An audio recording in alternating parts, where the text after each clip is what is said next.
Bonjour, comment ça va? Alors, aujourd'hui nous allons voir un point de grammaire très important. Mais avant de commencer, je voulais te dire quelque chose. Je reçois des messages, des fois, d'élèves, d'étudiants qui me disent « Pierre, c'est trop difficile, je ne peux pas, je ne vais pas arriver à apprendre le français, etc. » Alors, je voulais te dire que ce n'est pas vrai, que tu peux apprendre le français, que tu es super fort, que tu vas réussir, que c'est toi le meilleur et qu'il faut que tu gardes la motivation car tu es tout à fait capable. Voilà. Donc maintenant, oui, nous sommes en condition pour bien apprendre notre règle de grammaire. C'est parti.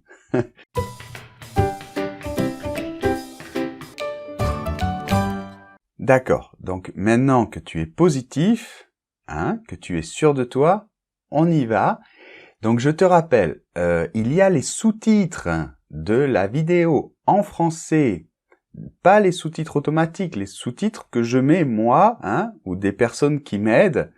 Donc il faut les activer s'ils ne sont pas activés, d'accord? Alors, nous allons voir le passé composé et l'imparfait. Ou, dit d'une autre manière, quand est-ce qu'on doit utiliser le passé composé et quand est-ce qu'on doit utiliser l'imparfait. Donc, là, j'ai mis un élève qui se pose la question, tiens, Paul est entré quand je regardais la télé. Alors, Paul est entré, passé composé, quand je regardais la télé, imparfait.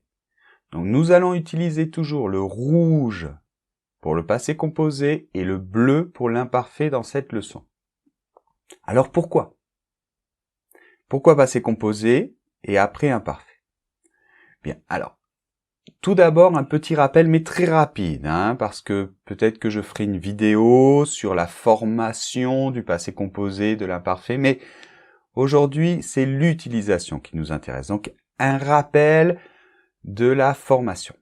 Le passé composé se forme avec un auxiliaire, qui peut être ou avoir, que l'on conjugue au présent, plus le participe passé. Donc, par exemple, je suis, auxiliaire, parti, participe passé. Ou mon voisin a, auxiliaire avoir, au présent, déménagé. Déménager, participe passé, du verbe déménager. Et l'imparfait, lui, l'imparfait, eh bien, ce n'est pas un temps composé, donc il ne se forme pas en deux parties, mais il faut juste connaître sa formation et les terminaisons. Donc par exemple, pour le verbe aimer, j'aimais, tu aimais, il aimait, nous aimions, vous aimiez, ils aimaient. D'accord? A-I-E-N-T se prononce « et ». Allez, c'est parti. Donc voilà la règle le plus important. Le passé composé, il s'utilise quand c'est l'action principale, une action précise, ponctuelle et achevée. Bon, c'est une règle générale, il peut y avoir, il faut être peut-être un petit peu souple, mais quand même, généralement, c'est ça. D'accord? Comparons tout de suite avec l'imparfait.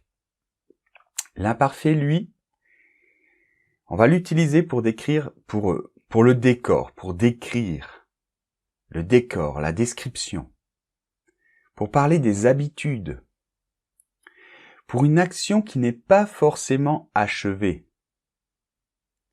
On l'utilise souvent avec des expressions comme avant.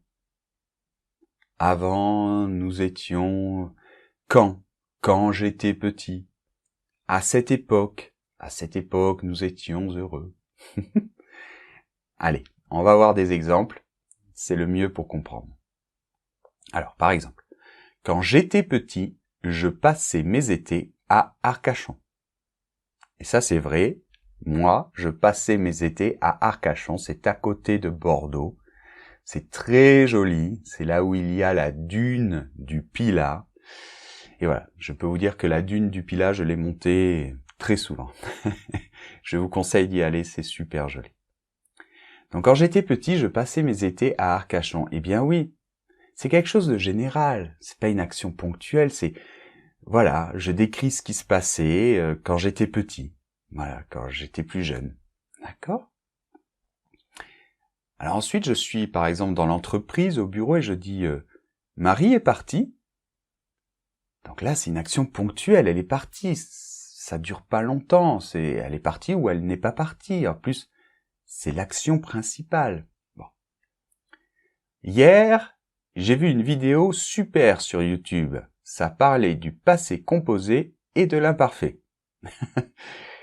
Donc ça, c'est ce que tu vas dire, j'espère, après cette vidéo, d'accord ? Ou c'est ce que tu diras aux autres élèves dans ton académie ou dans ton école ou à ton professeur. Alors, hier, j'ai vu une vidéo. Ben oui, ça c'est l'action principale, c'est une action qu'on considère comme un fait ponctuel, d'accord ? Et ça parlait du passé composé, donc ça c'est une description de la vidéo, c'est général. Et en plus, ça continue, c'est-à-dire ça parle toujours du passé composé et de l'imparfait, d'accord ? Alors, une autre phrase. Donc, dans la phrase suivante, nous allons voir que on peut utiliser, dans certains cas, on peut utiliser le passé composé ou l'imparfait. Donc, on va voir tout de suite la phrase. Il a fait beau lundi à Paris. Je pose une question à un ami qui est allé la semaine dernière à Paris, par exemple. Il a fait beau lundi à Paris. Je peux utiliser le passé composé. Mais je peux dire aussi, il faisait beau lundi à Paris. Voilà. Donc ici, les deux sont possibles parce que, ça va un petit peu changer le sens. Si je dis il a fait beau lundi, je le considère plus comme une action ponctuelle. Et il faisait beau lundi à Paris, je considère plus sur toute la journée. Donc ça change un peu, mais donc voilà. Donc c'est important de comprendre que de temps en temps, on peut utiliser les deux. Et ça fait varier légèrement le sens. D'accord ? Bien.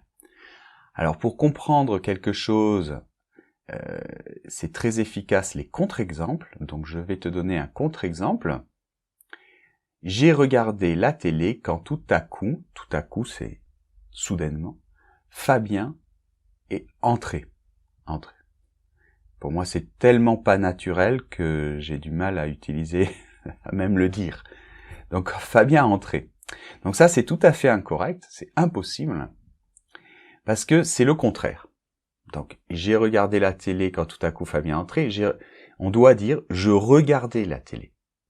Parce que là, je décris la situation. Comment était la situation à ce moment-là? C'est plutôt le décor. Je regardais la télé, et quand tout à coup, action ponctuelle, l'action principale qui nous intéresse là, Fabien est entré. D'accord? Donc, ça doit être absolument l'imparfait et après le passé composé. D'accord? Donc voilà.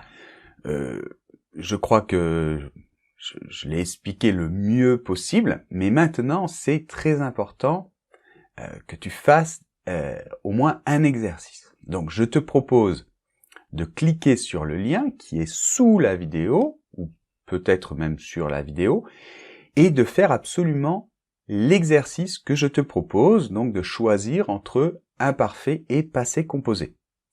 De mettre en pratique. Donc en plus, donc sur le blog, tu vas retrouver la transcription et le podcast de cette vidéo que tu pourras réécouter plus tard dans la rue, si tu veux, en te baladant, etc. Bien. Donc, surtout, n'oublie pas non plus de t'inscrire à mon cours gratuit. J'ai fait un cours, mais pas un petit cours, un bon cours, un super cours de FLE, de français langue étrangère, avec 6 leçons, dans chaque leçon une vidéo, avec la transcription, avec le PDF, avec des exercices où je te parle de comment améliorer ton expression orale, ton expression écrite, ta compréhension, la grammaire, la prononciation. Et je t'explique plein de choses importantes et il y a des exercices, donc vraiment profite de ce cours gratuit. Je te mets le lien aussi dessous ou sur la vidéo. Et si tu vas dans le blog, de toute manière, tu trouveras ce cours gratuit pour t'inscrire. Donc, normalement, il sera en haut à droite. Tu verras, il y a cours gratuit de français. Donc, il y a des milliers de personnes qui l'ont déjà utilisé et elles sont très contentes. Alors, vraiment, profites-en si tu ne l'as pas encore utilisé.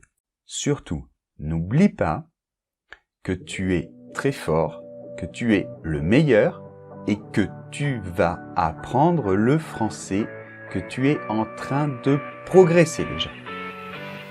Allez, à bientôt!